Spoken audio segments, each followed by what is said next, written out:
In prison, that's the sentence handed down for a convicted drug dealer held responsible for the overdose death of a 27-year-old woman. Our investigative reporter Brendan Kirby outside the federal courthouse with this story. Brendan, life sentences are rare in the federal system, yes? Yeah, they definitely are, Lanice, and there's no early release in the federal system, which means this defendant is getting what the judge termed a pine box parole.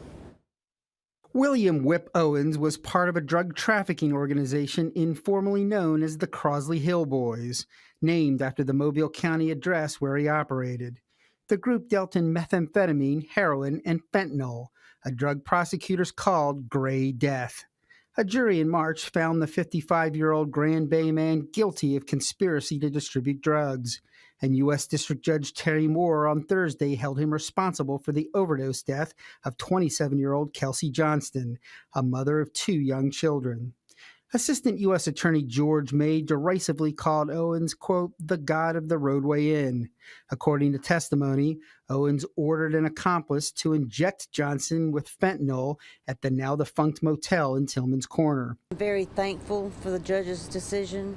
I feel that he deserved every year he gets to sit wherever he sits at, and I'm thankful that this is over with and he can't hurt nobody else. That's the victim's mother, Lee Wade. She and her sister, Ginger Baskin, watched as the defiant Owens denied any responsibility for Johnson's death, and in fact insisted he never even sold drugs.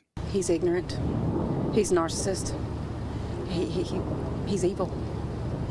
And I thought over and over again terrible things I'd want to say to him to hurt his feelings, or things I wanted to tell him that would make him understand the hurt that we're going through. May recounted testimony at trial indicating that Owens exploited the addiction of women to extort sex from them, at one point locking a woman inside a bathroom until she went through withdrawal and gave in to his demands.